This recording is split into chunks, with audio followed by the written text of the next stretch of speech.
ഷവോമിയുടെ Xiaomi 15 ultra എന്ന പുതിയൊരു smart phone ഇപ്പം ഇന്ത്യൻ മാർക്കറ്റിൽ ലോഞ്ച് ചെയ്തിട്ടുണ്ട്. ഇത് ഷവോമിയുടെ ഫ്ലാഗ്ഷിപ്പ് ലെവലിൽ വരുന്ന സ്മാർട്ട് ഫോൺ ആണ്. 1,10,000 രൂപ പ്രൈസ് റേഞ്ചിലൊക്കെ ആയിട്ടാണ് ഈ സ്മാർട്ട് ഫോണിന്റെ വില വരുന്നത്. അപ്പം അത്യാവശ്യം കൂടിയ പ്രൈസ് റേഞ്ചിൽ വരുന്ന ഫോൺ കൂടിയാണ് ഇത്. എന്തായാലും ഈ ഒരു വീഡിയോയിൽ നമ്മൾ നോക്കാൻ പോകുന്നത് ഷവോമി 15 അൾട്ര എന്നുള്ള സ്മാർട്ട് ഫോണിനെ പറ്റിയിട്ടാണ്. അപ്പം നമ്മൾ ആദ്യം ഫീച്ചേഴ്സും കാര്യങ്ങളൊക്കെ നോക്കുകയാണെന്നുണ്ടെങ്കിൽ ഡിസ്പ്ലേയുടെ കാര്യത്തിൽ ഷവോമി 15 അൾട്രയിൽ 6.735 2K റെസൊല്യൂഷനിൽ വരുന്ന AMOLED ഡിസ്പ്ലേ ആണ് വരുന്നത്. മികച്ചൊരു റെസൊല്യൂഷൻ ഇതിൽ വരുന്നുണ്ട്. അതുമാത്രമല്ല LTPO എന്നുള്ള ഫീച്ചർ ഇതിൽ സപ്പോർട്ട് ചെയ്യുന്നുണ്ട്. അതായത് റിഫ്രഷ് റേറ്റ് 1 ഹെർട്സിന്റെയും 120 ഹെർട്സിന്റെയും ഇടയിലായിട്ട് അഡ്ജസ്റ്റ് ചെയ്യാൻ കഴിയുന്നതായിരിക്കും. പിന്നെ ഇതിൽ കോഡ് കർവ്ഡ് ഡിസ്പ്ലേ ആണ് വരുന്നത്. അതായത് 4 ഭാഗത്തും ചെറിയ കർവേച്ചറും കാര്യങ്ങളൊക്കെ വരുന്നുണ്ട്. പഞ്ചോൾ ഡിസൈൻ ആണ് കൊടുത്തിരിക്കുന്നത്. പഞ്ചോൾ വരുന്നത് ടോപ്പ് സെന്റർ ഭാഗത്തായിട്ടാണ്. പിന്നെ നേരത്തെ പറഞ്ഞ പോലെ തന്നെ 120 ഹെർട്സിന്റെ റിഫ്രഷ് റേറ്റ് ആണ് ഇതിൽ സപ്പോർട്ട് ചെയ്യുന്നത്. 300 ഹെർട്സിന്റെ ടച്ച് സാമ്പിളിംഗ് റേറ്റും വരുന്നുണ്ട്. പിന്നെ 12-bit ഡിസ്പ്ലേ, ഡോൾബി വിഷൻ ഇതുപോലുള്ള ഫീച്ചേഴ്സും സപ്പോർട്ട് ചെയ്യുന്നുണ്ട്. 1920 ഹെർട്സിന്റെ PWM ഡിമ്മിംഗ് എന്നുള്ള ഫീച്ചർ ഇതിൽ സപ്പോർട്ട് ചെയ്യുന്നുണ്ട്. പീക്ക് ബ്രൈറ്റ്നസ് 3200 നിറ്റ്സ് ആണ് വരുന്നത്. പിന്നെ ഷവോമി ഷീൽഡ് ഗ്ലാസ് 2.0യുടെ പ്രൊട്ടക്ഷൻ ആണ് ഫോണിന്റെ ഫ്രണ്ടിൽ കൊടുത്തിരിക്കുന്നത്. അപ്പോൾ ഡിസ്പ്ലേ ഫീച്ചേഴ്സ് മൊത്തത്തിൽ നോക്കുമ്പോൾ അത്യാവശ്യം നല്ല ഡിസ്പ്ലേ ഫീച്ചേഴ്സ് ഈ ഫോണിൽ വരുന്നുണ്ട് എന്ന് തന്നെ പറയാവുന്നതാണ്. പിന്നെ in display finger print sensor ഇതിൽ കൊടുത്തിട്ടുണ്ട്.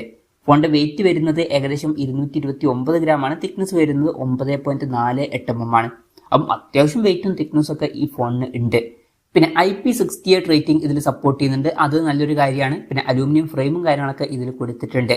സിൽവർ ക്രോം എന്നുള്ള ഒരു കളർ വേരിയന്റ് ആണ് ഇപ്പം ഇന്ത്യൻ മാർക്കറ്റിൽ ലോഞ്ച് ചെയ്തിരിക്കുന്നത്. ഇനി പ്രോസസറിന്റെ കാര്യത്തിലോട്ട് വരികയാണെന്നുണ്ടെങ്കിൽ സ്നാപ്ഡ്രാഗൺ 8 Elite എന്നുള്ള പ്രോസസറാണ് ഈ ഫോണിൽ വരുന്നത്. ഇത് സ്നാപ്ഡ്രാഗന്റെ ഏറ്റവും ലേറ്റസ്റ്റ് ആയിട്ടുള്ള ഫ്ലാഗ്ഷിപ്പ് പ്രോസസറാണ്. ബെസ്റ്റ് ആയിട്ടുള്ള പെർഫോമൻസ് തന്നെ ഇതിൽ നമുക്ക് എക്സ്പെക്ട് ചെയ്യാവുന്നതാണ്. 5G സപ്പോർട്ടും കാര്യങ്ങളൊക്കെ വരുന്നുണ്ട്. മേജർ ആയിട്ടുള്ള എല്ലാ 5G ബാൻഡ്സും ഇതിൽ സപ്പോർട്ട് ചെയ്യും. പിന്നെ ഈ ഒരു ഫോണിൽ 16 GB റാമും 512 GB ഇന്റേണലൊക്കെ വരുന്നുണ്ട്. LPDDR5Xന്റെ റാമും UFS 4.1 സ്റ്റോറേജ് ടൈപ്പും ഇതിൽ വരുന്നുണ്ട്. പിന്നെ ഫോൺ വെട്ടം നീറ്റാതിരിക്കാൻ വേണ്ടിയിട്ട് ഐസ് ലൂപ്പ് കൂളിംഗ് എന്നുള്ള ഫീച്ചറും കൊടുത്തിട്ടുണ്ട്. NFC-യുടെ സപ്പോർട്ട് വരുന്നുണ്ട്. IR ബ്ലാസ്റ്റർ എന്നുള്ള ഫീച്ചർ ഈ ഫോണിൽ വരുന്നുണ്ട്. അപ്പം ഈ ഫോൺ റിമോട്ടൊക്കെ ആയിട്ട് യൂസ് ചെയ്യാൻ കഴിയുന്നതായിരിക്കും. പിന്നെ സ്റ്റീരിയോ സ്പീക്കേഴ്സ് ഒക്കെ ഈ ഫോണിൽ വരുന്നുണ്ട്. ഡോൾബി അറ്റ്മോസിന്റെ സൗണ്ട് ഇതിൽ സപ്പോർട്ട് ചെയ്യുന്നുണ്ട്. Android 15 ബേസ് ആയിട്ടുള്ള HyperOS സോഫ്റ്റ്വെയർ ആണ് ഈ ഫോണിൽ വരുന്നത്. പിന്നെ ക്യാമറയുടെ കാര്യത്തിലോട്ട് വരികയാണെന്നുണ്ടെങ്കിൽ ഫോണിന്റെ പിന്നിൽ ക്വാഡ് ക്യാമറ സെറ്റപ്പ് ഒക്കെ ഇതിൽ കൊടുത്തിട്ടുണ്ട്. ഈ ഒരു ഫോണിൽ 50 മെഗാ പിക്സലിന്റെ f1.63 അപ്പേഴ്സിൽ വരുന്ന മെയിൻ ക്യാമറ സെൻസറാണ് വരുന്നത്. ഇത് സോണി LYT900ന്റെ സെൻസറാണ്. ഇതിൽ OSന്റെ സപ്പോർട്ട് വരുന്നുണ്ട്. പിന്നെ ഇത് 1 ഇഞ്ച് സെൻസറാണ്. രണ്ടാമത് 50 മെഗാ പിക്സലിന്റെ f2.2 അപ്പേഴ്സിൽ വരുന്ന അൾട്രാ വൈഡ് ആംഗിൾ ലെൻസ് വരുന്നുണ്ട്. മൂന്നാമത് 50 മെഗാ പിക്സലിന്റെ f1.8 അപ്പേഴ്സിൽ വരുന്ന സോണി IMX858ന്റെ ഒരു ടെലിഫോട്ടോ ലെൻസ് വരുന്നുണ്ട്. OSന്റെ സപ്പോർട്ട് ഇതിലും വരുന്നുണ്ട്. ഇതിൽ 3x ഒപ്റ്റിക്കൽ സൂം സപ്പോർട്ട് ചെയ്യുന്നുണ്ട്. പിന്നെ നാലാമത് 200 മെഗാ പിക്സലിന്റെ f2.6 അപ്പേഴ്സിൽ വരുന്ന സാംസങ് HP9ന്റെ പെരിസ്കോപ്പ് ലെൻസ് ഇതിൽ വരുന്നുണ്ട്. ഇതിലും OSന്റെ സപ്പോർട്ട് വരുന്നുണ്ട്. പിന്നെ ഇതിൽ 4.3x ഒപ്റ്റിക്കൽ സൂം ആണ് സപ്പോർട്ട് ചെയ്യുന്നത്. സെൽഫി ക്യാമറയുടെ കാര്യം പറയുകയാണെന്നുണ്ടെങ്കിൽ ഫ്രണ്ടിൽ 32 മെഗാ പിക്സലിന്റെ f2.0 അപ്പേഴ്സിൽ വരുന്ന സെൽഫി ക്യാമറ ആണ് വരുന്നത്. അപ്പം ഓൺ പേപ്പർ നല്ലൊരു ക്യാമറ സ്പെസിഫിക്കേഷൻ തന്നെ ഇതിൽ വരുന്നുണ്ട്. അപ്പം മികച്ചൊരു ക്യാമറ പെർഫോമൻസ് നമുക്ക് എക്സ്പെക്ട് ചെയ്യാവുന്നതാണ്. ബാറ്ററിയുടെ കാര്യത്തിൽ 5410 mAhന്റെ ബാറ്ററിയാണ് വരുന്നത്. അത്യാവശ്യം നല്ലൊരു ബാറ്ററി കപ്പാസിറ്റി ഒക്കെ തന്നെയാണ്. 90 വാട്ടിന്റെ ഫാസ്റ്റ് ചാർജിംഗ് സപ്പോർട്ട് വരുന്നുണ്ട്. നല്ലൊരു ചാർജിങ് സ്പീഡാണ്. 80 വാട്ടിന്റെ വയർലെസ് ചാർജിങ് സപ്പോർട്ടും വരുന്നുണ്ട്. അതും നല്ലൊരു കാര്യം തന്നെയാണ്. പിന്നെ Type-C ചാർജിംഗ് പോർട്ടും ഇതിൽ കൊടുത്തിട്ടുണ്ട്.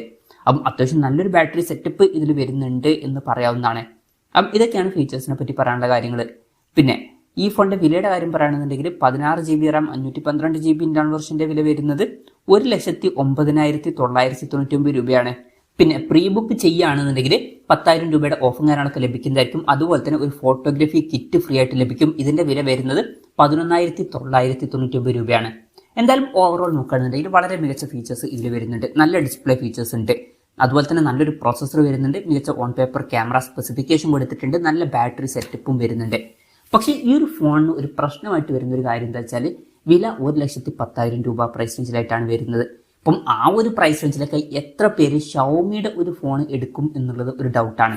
അപ്പോൾ കൂടുതൽ പേരും ആ ഒരു പ്രൈസ് റേഞ്ചിൽ പ്രിഫർ ചെയ്യുന്ന ഫോൺ എന്ന് പറയുന്നത് ഒന്നുകിൽ സാംസങ്ങിന്റെ ഫോൺ ആൻഡ്രോയിഡ് ആണെന്നുണ്ടെങ്കിൽ, അല്ലാന്നുണ്ടെങ്കിൽ ഇപ്പം ആപ്പിളിന്റെ ഐഫോൺ ആണ് കൂടുതൽ പേരും പ്രിഫർ ചെയ്യുന്നത്. അപ്പോൾ അങ്ങനെ ഒരു ഇതുണ്ടാവുമ്പോൾ 1,10,000 രൂപ പ്രൈസ് റേഞ്ചിൽ എത്ര പേര് ഷവോമിയുടെ ഒരു ഫോൺ എടുക്കും എന്നുള്ളതും ഒരു ഡൗട്ട് തന്നെയാണ്. എന്തായാലും ഓവറോൾ നോക്കുമ്പോൾ അത്യാവശ്യം നല്ല ഫീച്ചേഴ്സ് ഉണ്ട്. വിലയും അത്യാവശ്യം കൂടുതലൊക്കെ തന്നെയാണ്. എത്ര പേര് എടുക്കും എന്നുള്ളതാണ് ഒരു ഡൗട്ട്. അതാണ് ഈ ഒരു ഫോണിനെ പറ്റിയിട്ടുള്ള എൻ്റെ ഒരു അഭിപ്രായം. ഈ ഒരു ഫോണിനെ പറ്റിയിട്ടുള്ള നിങ്ങളുടെ അഭിപ്രായം ജസ്റ്റ് ഒന്ന് കമന്റ് ചെയ്യുക.